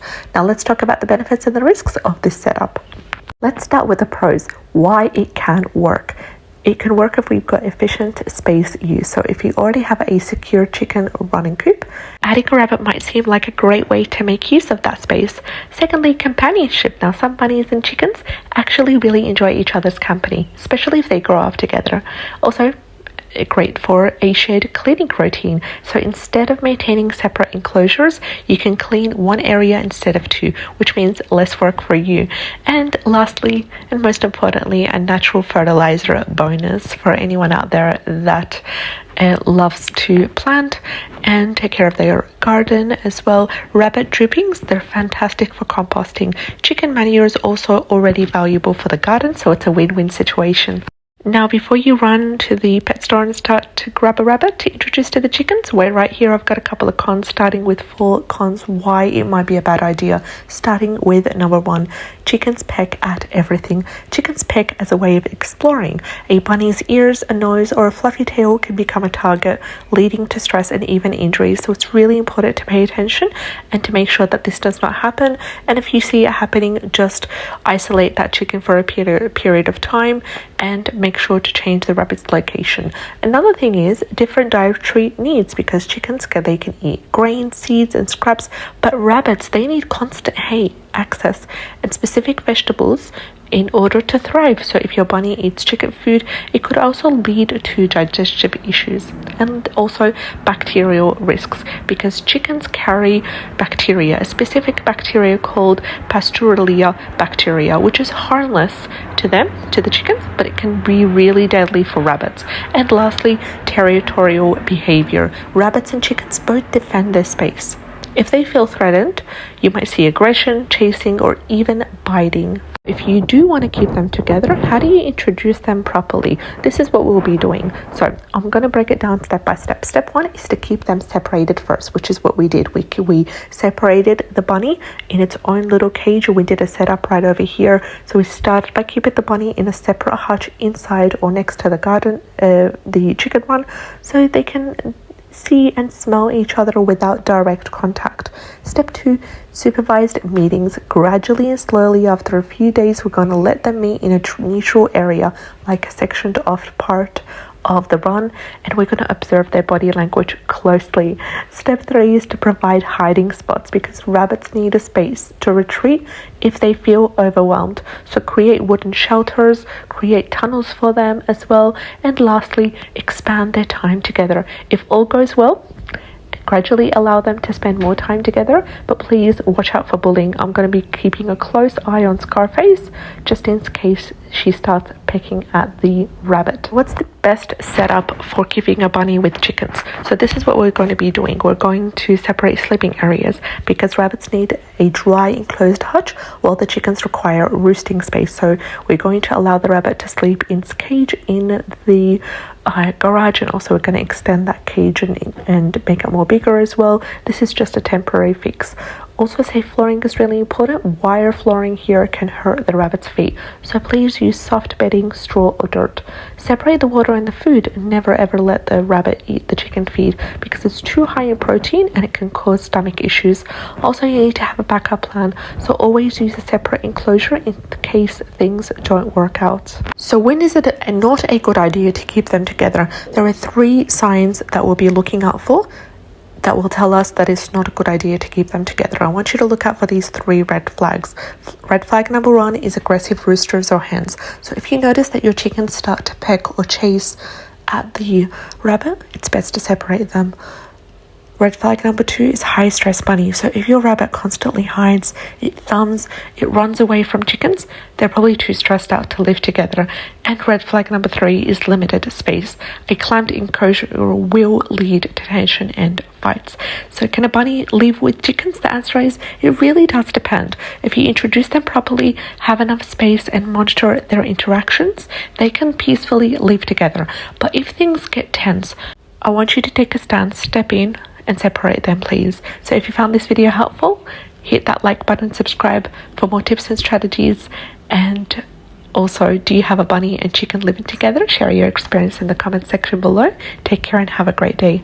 We just brought home our first quail, 4 beautiful females and 1 lucky male. This is our first time keeping quail, and honestly, I'm both excited and nervous. But here's the big question: when can we introduce them to our chickens? We've already had 4 hens and 1 rooster, and I don't want to make any mistakes that could put the new quail at risk. I know some people say just let them free range together, it'll be fine. But let me tell you, this is a huge mistake that could be deadly for your quail. So before I do anything, I did my research, and today I'll share exactly when and how to safely introduce quail to chickens, or if you should do it at all. Let's get to it. Imagine this: you're so excited about your new quail and think they're birds, chickens are birds. What's the worst thing that could happen? So you open the cage, you place your quail inside the chicken coop and walk away. Big mistake. A few minutes later, you come back and your quail are nowhere to be seen. You look around frantically only to find out that your chickens chased them, pecked at them, or even unalived them, God forbid. I've heard horror stories from people who lost their quail within hours because they didn't realize how dangerous chickens can be to smaller birds. And I don't want that to happen to mine or to yours. So let's talk about what you need to know before attempting this. Why quail and chickens don't always mix. There are 3 main reasons why you can't just throw quail in with your chickens and expect them to get along. Reason number 1, chickens are bullies. The size and the pecking order. Chickens are much bigger and they will peck at anything smaller than them. In the pecking order, quails are easy targets and they have absolutely no defense. Reason number 2 is quails are fragile. Unlike chickens, quails are not fighters. A single peck from a chicken could seriously injure or unalive them. And reason number 3 is disease risk, because chickens carry bacteria that can harm quail. Chickens can carry bacteria like Corzia, which doesn't harm them but is really terrible to quail and can unalive them as well. And mixing them increases that disease risk. And trust me, sick quails are really hard to save. So when can you introduce quails to chicken? When is the right time to introduce them to each other? Now, before we do anything, here's the simple truth. Never in the same coop, only in a separate but secure enclosure, and best if they are never able to directly interact.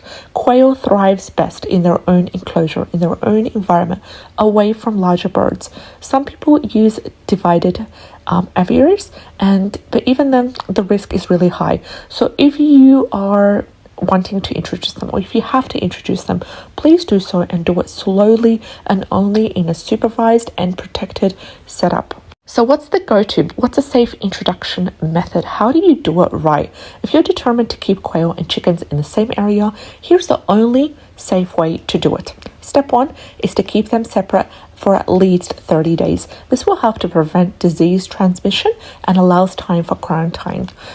Step 2 is use a wire divider. Place the quail in a separate pen inside or next to the chicken run. Let them see and hear each other, but without any physical contact. And step 3, supervised free range time. This is optional. If you have a large secure run, like we do, you may allow quail and chickens to free range together for really short periods, but only under strict supervision. And make sure that there are hiding spots for quail, just in case chickens become aggressive, God forbid. Step 4 is to monitor for stress and safety. If the chickens chase, if they peck, if they harass that quail, stop the introduction. If the quail looks stressed, like they're hiding, they're not eating, they're trying to fly away, keep them separate permanently. So what's the final verdict here? Should quail live with chickens? So after all this research, here is my honest answer. Quail and chickens should not live together. Quails are happier, they're healthier, they're safer in their own enclosure. Trying to mix them always leads to injury, stress, or disease. So for best results, here's what you should do. Keep quail in their own secure cage. If they must interact, use a barrier or a separate pen, and never mix them in the same coop or chicken run. What do you think? Have you ever tried keeping quail and chicken together? Let me know in the comments. And if this video has helped you in any way, hit that like button so most people can avoid making this mistake. And don't forget to subscribe, because in my next video, I'll be talking about the biggest quail keeping myths that could ruin your flock. Thank you so much for watching, and I'll see you in the next one. Take care and have a great day. Why should you raise quail? 7 reasons you should start today. Are you thinking about raising quail but you're not sure if it's worth it? You've probably heard about backyard chickens, but quails might actually be a better choice, especially if you have limited space or if you want fast, productive flock. Today I'm going to be breaking down with you 7 powerful reasons why raising quail is an amazing idea and why more people are switching to these small but mighty birds. Let's get to it. I've never thought about raising quail, but let me tell you, I wish I had started sooner. If you're thinking, why quail? Why not just get chickens? Stick with me, because at the end of this video, you'll see why quail might actually be the perfect bird for you, especially if you want tons of eggs, low maintenance, and a backyard friendly flock. Reason number 1 is quails are super easy to raise, and this is one of the best things about quail is how easy they are to care for. They don't need tons of space. Unlike chicken, quails can be raised in cages and hutches. They're also super clean. They produce less mess, so cleaning is really easy. They don't dig or scratch like chickens do, so there is no more need for destroyed gardens. And if you've been wanting farm fresh eggs, but you don't... Reason number 2 is tons of eggs, even more than chickens. Here's a fun fact. Quails lay more eggs per year than most chickens. Quails start laying eggs at just 6 to 8 weeks, compared to chickens, which start around 5 to 6 months.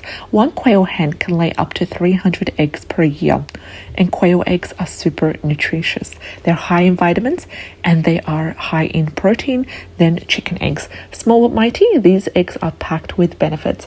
Reason number 3 is quails are cheaper to feed than chickens. Raising quail is not just easy, it's also super affordable. Quails eat less than chickens, only about 20 to 25 grams of feed per day. Their small size means that there is less waste and lower cost, and they thrive on high protein game bird feed, which is really easy to find. And if you want fresh eggs and meat without the high cost, quails are the budget-friendly bird you would need. Reason number 4 is they are perfect for small spaces and urban backyards, because not everyone has a space for a full-size chicken coop, but quails fit just about anywhere. You can raise quail in a small cage, even in an apartment or a balcony. You don't need a huge yard. You can fit dozens of quail in the same space as a few chickens, and they're super quiet because unlike roosters, male quails make soft cooing noises, no angry neighbors. And if you live in the city and you can't have chickens for whatever reason, quails are a game changer. Reason number 5 that I'm not a big fan of, to be honest, is quail meat is delicious and sustainable. I understand if it's for you, totally. And quail meat is considered a delicacy. It's tender, it's flavorful, and it's packed with protein. Quail grow fast. They're ready for meat production at around 6 to 8 weeks old. They're more sustainable than chickens, so you get more meat in less time. And it's great for homesteaders that are looking for a steady protein source. And if you want a more self-sufficient way, raising quails is one of the easiest ways to produce your own meat and eggs. Reason number 6 is quails are low maintenance and they're disease resistant most of the time. Chickens can get really sick easily. Quails, on the other hand, are much more resistant to disease. They don't need vaccinations like chickens do. They're less prone to parasites like mice and lice, and they're lower risk of spreading diseases. So if you want low maintenance flock, quail is one of the easiest birds to raise. And lastly, reason number 7 is quails are quiet and they're discreet. If you ever wanted to keep birds but you're worried about the noise, quails are virtually silent. Male quails don't crow loudly like roosters. They make soft, soothing noises and sounds, and your neighbors won't even know you have them, and they're perfect for urban areas where chickens are not allowed. If you want a self-sufficient flock that will not annoy your neighbors, quails are the way to go. So what's the final verdict here? Should you raise quails? Yes, if you want tons of eggs in a small space, absolutely. If you need an easy, low-cost way to produce food, and yes, if you live in a city and you want a quiet, backyard-friendly bird, quails are the ultimate self-sufficient, sustainable bird. Small, productive, super easy to raise. Have you ever raised quail before? Let me know in the comment section below. If you're ready to start raising quail, don't miss out on my next video where I'll show you how to set up the perfect quail cage for maximum egg production. So like, subscribe, and turn on the notifications so you don't end up missing out. Thank you so much for watching. And welcome back to the channel. Glad to have you here. In today's video, I'm going to talk about what you should add to your chicken water for maximum health and egg production. Did you know that what you put in your chicken's water can make or break their health as well as their egg production? If you're only giving plain water, you might be missing out on big benefits like stronger eggshells, better digestion, and even disease prevention. In today's video, I'll share the best natural additives to boost your chicken's health, how to keep them laying consistently all year round, and the number 1 mistake that could harm your flock. Stick around until the end because I'll be revealing a powerful secret ingredient used by top farmers. Before we dive in, tap the like button if you love your chickens, and don't forget to subscribe for more expert backyard chicken keeping tips and tricks. So why should you add supplements to your water? Water is the lifeline of your chickens, but just like us, they need extra nutrients to stay healthy, fight disease, and lay strong eggs. Why should you add supplements to chicken water? Number 1, they boost egg production. Their essential minerals improve egg quality. They also support digestion. They help prevent issues like diarrhea and crop issues as well. They strengthen immunity. They reduce the risk of infections and diseases.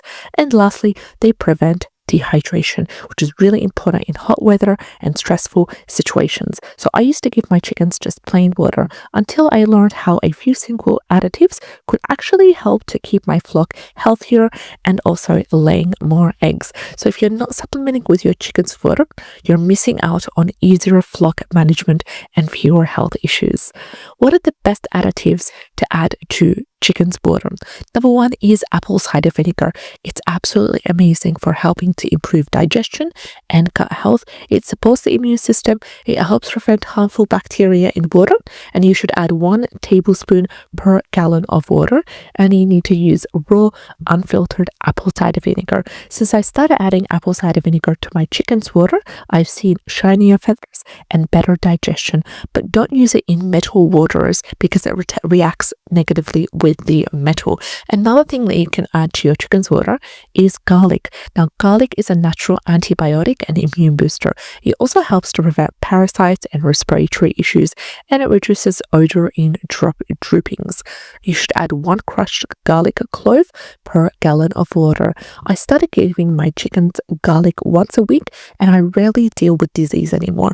But be careful, too much garlic can change the taste of their eggs. Another thing you can add to your water is electrolytes and vitamins, and this works to prevent dehydration in hot weather, and it also helps chickens recover from stress and illness. It boosts their energy as well as their egg production. You can use store-bought chicken poultry electrolyte mix, or you can even make your own. In order to make your own, you need half a teaspoon of salt, a teaspoon of baking soda, 1 tablespoon of sugar per gallon of water. In the summer, I always add electrolytes during heat waves to prevent heat stress. It's absolutely a game changer. But the tip here is not to overuse, only add electrolytes when needed to avoid mineral imbalances.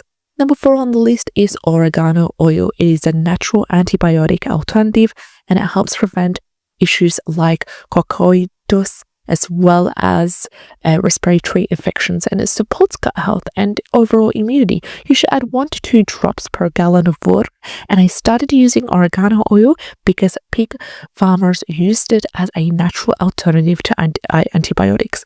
Now my flock is healthier than ever. You can also use high quality food grade oregano oil for best results. You can also make your own at home if you don't want to purchase the oregano oil, but trust me, it is very powerful once you start using it for your chicken.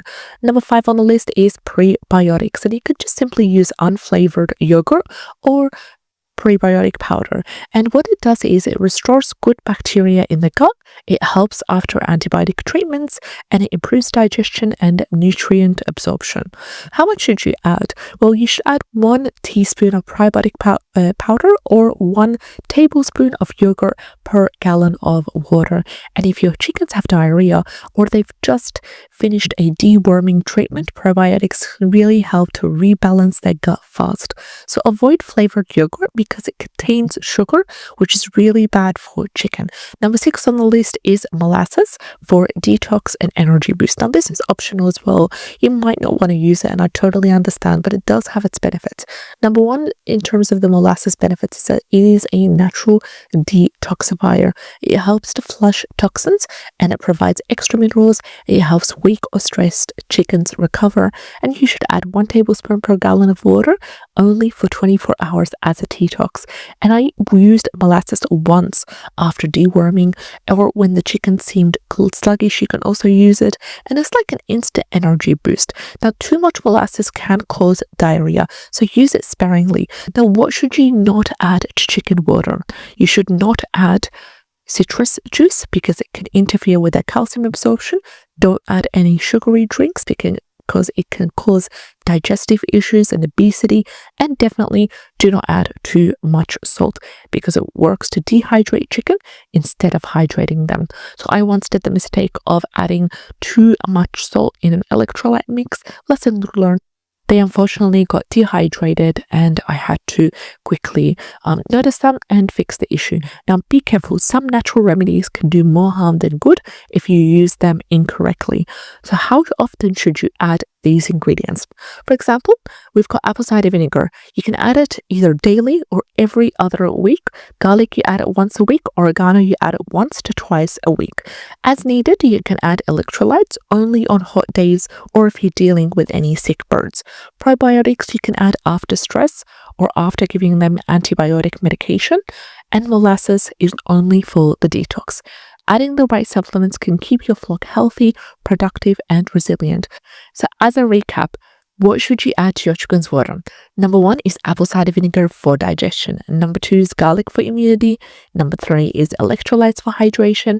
Number 4 is oregano oil for disease prevention. Number 5 is probiotics for gut health. And lastly, number 6, molasses for detox. Try these and see the difference in your chicken. What is your go-to water additive? Drop your comments below and let me know. Before you go, hit the like and subscribe for more chicken keeping tips and turn on the notifications so you never miss out on a new video. Take care and have a great day.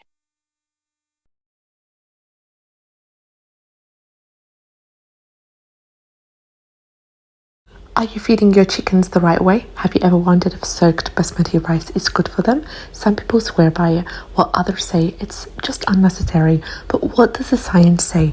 How do chickens actually react to basmati rice? Stick around because in today's video, I'm going to dive deep into the benefits of feeding soaked basmati rice to your chickens, how to prepare it properly, and the common mistakes to avoid. By the end of the video, you'll know exactly whether or not you should be soaking rice for your flock and how to do it the right way. So let's get started.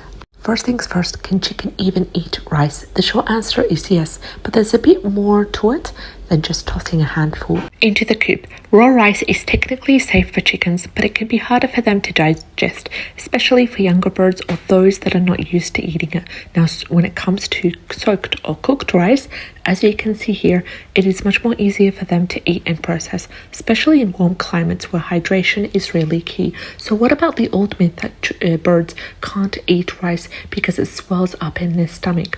That is actually false. Chickens have a unique digestive system, including a crop that breaks down food before it reaches the stomach. Rice won't explode in their stomach, but dry rice can absorb moisture and expand in the crop, potentially causing discomfort. So while raw rice won't harm your flock, soaking it makes it so much easier for them to eat it, so easier for them to digest it, and safer as well. But what exactly are the benefits of doing this? Now let's break it down. Now you might be wondering, why go through the extra effort of soaking your rice when chickens can just eat it dry? Soaking it enhances its benefits. Let's go over with them one by one. First of all, easier digestion. Now chickens have a small, fast-moving digestive system. When the rice is soaked, it softens, making it easier for them, for the digestive system to break it down, and this is especially helpful for younger chickens or those recovering from illness. This one here, for example, this is a chicken recovering from illness. She stopped laying eggs for about a week and a half, and now she resumed again. The second benefit of soaked basmati rice for chicken is increased hydration. Since soaked rice absorbs water, it adds moisture to their diet, and this is particularly beneficial in hot climates where dehydration can be an issue, and it's been really hot the past couple of weeks here in Melbourne. The third benefit is reduces crop blockages. Dry rice sometimes can expand in the crop when it absorbs moisture, and this is quite rare, but it does cause discomfort when it happens. Soaked rice is pre-expanded, so there's no risk of swelling inside the chicken's digestive system. And lastly, improved nutrient absorption. Soaking rice reduces phytic acid, which is an anti-nutrient that can interfere with mineral absorption, and this means that your chickens get more of the good stuff from their food. Now that we know why soaking rice is really beneficial, let's go over the correct way I do it so your chickens can get the most out of their soaked rice. As you can see, what we're doing here is, after soaking the rice for 24 hours and straining it from water, we've decided to go ahead and take it a step further by germinating the rice. This will be ready within about 2 to 3 days. Germinated rice is also really good for chickens who have paused their egg laying, and it helps with giving them a nutrient boost. But now let's talk about how I prepared soaked basmati rice for chicken that you saw the chickens enjoying in the first couple of minutes of this video. Now, making soaked rice for chicken is super easy, but there are a couple of things that you need to do the right way in order to make sure that it's safe and beneficial for your flock. First of all, you can measure the rice. So I personally used half a cup of uncooked basmati rice. I soaked it for about 8 hours, or you can soak it even for 2 to 3 hours. So you can use a half a cup of uncooked basmati rice for every 4 to 5 chickens. I've currently got 3, so that's what I use. Now, chickens don't need large portions of rice in their diet, so just keep it as a treat. Step 2 is to rinse it well. So make sure to wash the rice, remove excess starch, dust, and potential contaminants. And this really helps to prevent the rice from becoming sticky or clumping together, which can make it quite difficult for chickens to eat individual little rice pieces. Step 3 is to soak in water. So just place the rice in a clean bowl of water, let it soak for about 2 to 4 hours. I just simply chose 8 hours. If you have time, soaking it overnight really helps to soften it more, and as you can tell, the chicken will enjoy it a lot because it's going to be soft and it's going to be easier for them to eat and digest. And the last step is to drain and serve. So always drain the excess water before serving, because too much moisture can really create a messy feeding area and also attract bacteria. Now that your rice is ready, how should you actually feed it to your chickens? So the best time to feed rice is either in the morning or afternoon as a supplementary treat, not a full meal replacement. The best way to serve it You can go ahead and mix it with chopped veggies, grains, protein-rich food like scrambled eggs.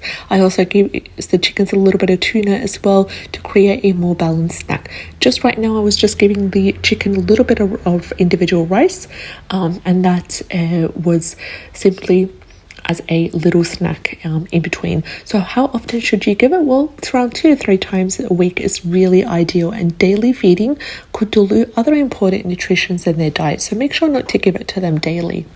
Before we wrap it up, here are some common mistakes you need to avoid when feeding rice to chickens. These are 3 common mistakes, starting with number 1, using salted or seasoned rice. Now, chicken cannot handle salt well, so please never feed them leftover human food with spices. Number 2, feeding too much. Rice is a great treat, but it lacks essential proteins and vitamins for a complete diet. And lastly, leaving wet rice out for too long. Always remove uneaten rice after a few hours because this will help to prevent bacteria growth. So, should you soak basmati rice for your chicken? Absolutely. It's easier for them to digest, it helps with hydration, and it makes a great treat when feeding in moderation. But please remember, variety is key to a healthy chicken diet. If you found this video helpful, don't forget to like the video, subscribe for more chicken care tips and strategies. If you have any questions, drop them in the comment section below and turn on the notifications so you never miss out on an update. Take care, and I'll see you in the next video. For 2 whole weeks, my chickens stopped laying eggs. Not a single one, nothing. I checked Coop every single morning, hoping for just 1 egg, but all I found was empty nesting boxes. I was losing my mind. What is going on? So I did what any desperate chicken keeper would do. I tried something crazy. I fed them cooked rice mixed with cat food, and you will not believe what happened next. At first, I thought maybe they're just taking a break, but after day 10, I started panicking. I checked everything. Was it their diet? They were eating their usual food. Were they molting? No, their feathers looked just fine. Was there a predator disturbing them? I set up a camera. Nothing unusual. Were they just hiding eggs? I searched every bush, every corner, still nothing. That's when I remembered something I read. Protein is a key to strong egg production. Maybe my chickens were not getting enough protein, so I decided to try something unconventional: cat food. Yep, you heard it right. Here's why. Cat food is loaded with protein. It's around 30 to 40% protein compared to standard chicken feed, which is 16 to 20% protein. And cooked rice is a filler, but it helps mix things up. It doesn't do much nutritionally, but it's like an easy way to bulk up a meal. So here is what I made. 1 cup of cooked rice without any oil or any sort of spice or salt, and a 1/2 cup of cat food. And I threw the mix out to my chickens and they went crazy for it. They gobbled it up like it was the best meal they've ever had. I started doing this every morning for a week, and then something happened. After just about 4 days of this high protein boost, I walked in the coop and there it was, 1 perfect egg. By the end of the week, 5 eggs. And by the end of the 2nd week, all my hens were laying again. I couldn't believe it actually worked. But here's the catch. As much as I love this trick, feeding chickens cat food is not a long-term solution. Here's what I learned. So in terms of the pros, the extra protein definitely helped to boost egg production. It was an easy fix for a short-term problem, and chickens absolutely loved it. But there are cons, 3 of them actually. Number 1, cat food is not made for chickens, so it shouldn't be a daily thing. Number 2, it's quite expensive. Chicken feed is much more cost-effective. And number 3, it doesn't provide calcium, which is important for strong eggshells. So while this worked, I knew I needed a better long-term solution. After this experiment, I changed the way I feed my chickens. Here's what I do now to keep egg production strong year-round. So in terms of the protein boost, instead of cat food, I give them things like mealworms, scrambled eggs, and black soldier fly larvae. For a calcium source, I just recycle their own eggshells and I put it in the oven until it's a little bit like crispy. I add the crushed eggshells and the oyster shells to their meal, and this will help their eggs have strong shells. In terms of sunlight and free ranging, chickens need natural vitamin D to lay consistently, so I let them room every day.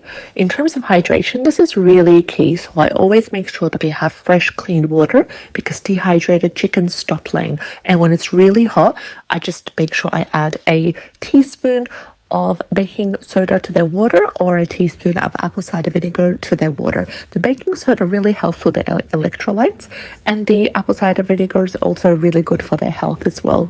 So if your chickens stop laying eggs, check their diet first. Protein, calcium, hydration, these are all the key in order to keep them productive. So the question is, did feeding my chickens cooked rice and cat food work? Absolutely. But would I do it again? Only as a quick fix. If your chickens stop laying eggs, just don't panic. Check their diet, their water, and their environment first. And if you want to know more about chicken keeping hacks, click here to watch the next video. You will not believe what I discovered about store-bought eggs. I hope that you enjoyed this video. Take care and have a great day.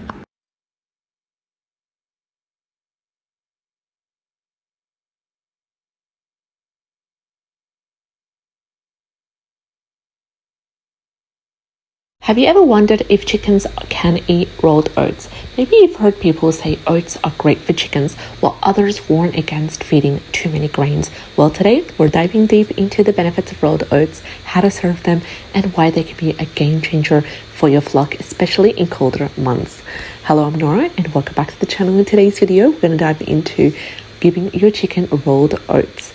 If you are new to the channel, we do daily videos talking about chicken keeping as well as gardening, indoor and outdoor plants. So if you would like to follow my journey, go along and subscribe to the channel. Click on the bell icon in order to be informed on all our new videos. So let's start with the big question. Can chicken eat rolled oats? The answer is yes. But like anything in their diet, there is a right way and there is a wrong way to feed them. So let's break it down. Rolled oats are a healthy grain that provide important nutrients for chicken. They're soft, they're easy to digest, and more nutritious than processed grains. They contain soluble fiber, which supports the chicken's gut health. But here's the catch. Oats should never replace a chicken's main diet.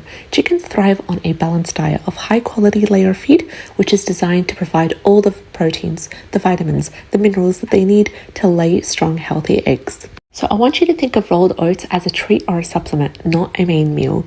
Now, why should we even consider adding rolled oats to your chicken's diet? Here are 5 major benefits to giving your chicken rolled oats. Number 1 is boosting digestive health. Oats are packed with soluble fiber, which helps to regulate their digestion. If your chicken ever has a mild digestive issue, like loose drippings or crop discomfort, rolled oats come in and really help firm things up. If you're dealing with diarrhea in chickens, maybe try mixing rolled oats with plain yogurt for an easy probiotic boost. Second benefit of giving your chicken rolled oats is it helps chickens stay warm in cold weather, because when temperatures drop, the chicken burns more extra calories just to stay warm. Feeding warm oats to your chicken, especially in the cold mornings, will provide them with a slow releasing energy, which keeps them comfortable all day long. Now, as a quick warning here, if you do live in a hot climate, you might want to limit oats during extremely warmer months because they add extra energy that could overheat your flock. Benefit is they are packed with essential nutrients because oats are rich in B vitamins, which are really important for feather growth and energy. They're also rich in iron, which helps with oxygen circulation. And lastly, they're rich in manganese and magnesium, which support bone health and egg production.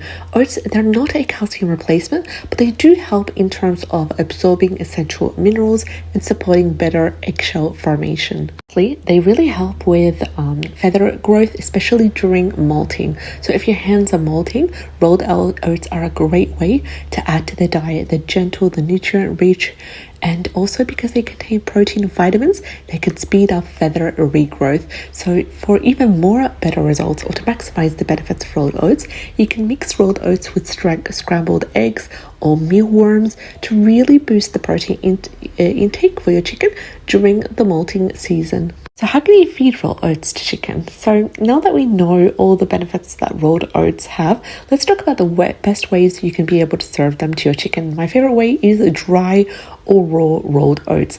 So I'd basically sprinkle dry oats directly on the ground as a foraging treat, or I can even put them into their little plate and they'll be able to eat it from there. You can also mix it into the layer feed for extra texture and variety. But please don't overdo it because oats are lower in protein than regular chicken feed, so make sure to keep it balanced. In the winter time, I love adding warm oatmeal treat, and I did that when we first bought the chickens when it was a bit cold in early spring. So in colder months, you can go ahead and warm oatmeal and cook it, cool it down, and simply give it to the chickens that way. It really helps, but make sure you let it cool down slightly before serving. You can also add in some optional mixing. So we've got some chia seeds if you have some around. They're rich in omega-3. If you've got some crushed eggshells for added extra calcium, and if you can add some fresh herbs like oregano for a natural immune booster. Please make sure to avoid adding sugar, milk, butter, because chickens don't digest dairy very well, and too much sugar for them is very harmful. So how often should you feed rolled oats to your chicken? So oats are great, but as always, moderation is key. So anywhere between 2 to 3 times per week. This is the sweet spot.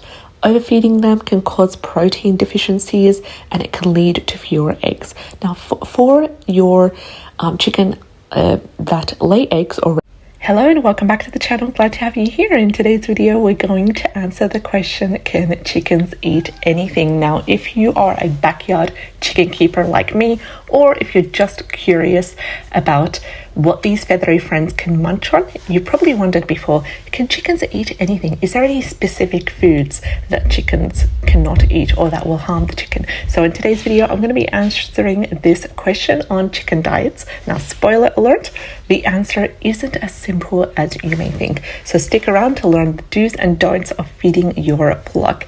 Now, first things first, chickens are omnivores. That means that they eat both plant-based foods and animal-based proteins, from veggies to grains to bugs.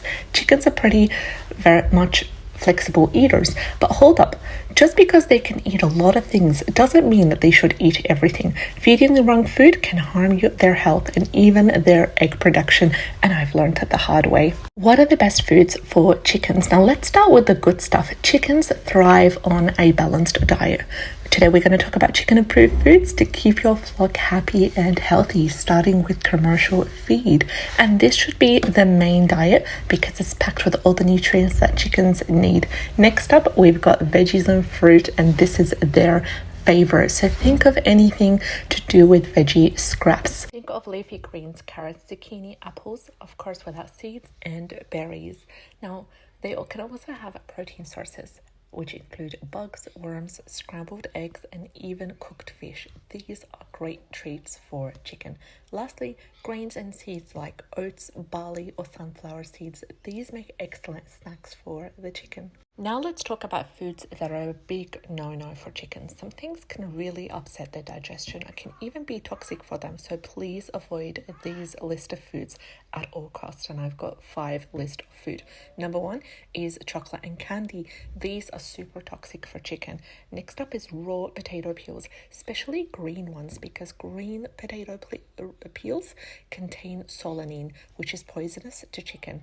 We've also got avocado on the list, which includes the skin and the pit. These are super toxic because of the compound called persin. Number 4 on the list is onions and garlic. Now these can taint the taste of their eggs and also upset their stomach. And number 5 is moldy or rotten food. Now chickens are not compost bins. Please bear that in mind. Always give them fresh scraps. Did you know that chickens are natural foragers? They love scratching the ground to find bugs, seeds, and tiny plants. This behavior really helps to keep them active and reduces their boredom. Plus, free ranging helps to get them additional nutrients that commercial feed might lack. But please remember to supervise their free range time. This will help to avoid them eating something dangerous like toxic plants. In the next video, we're going to talk about the top toxic plants you should keep an eye out for when it comes to chickens. So how can you feed chickens safely? Now, feeding chickens safely is all about moderation and preparation. So please keep these 3 points in mind. Always, number 1, chop food into small bits. This helps to prevent choking. Number 2, provide grit or crushed oyster shells to help them digest their food. If you don't have oyster shells, you can use their own eggshells. Just make sure to crush them.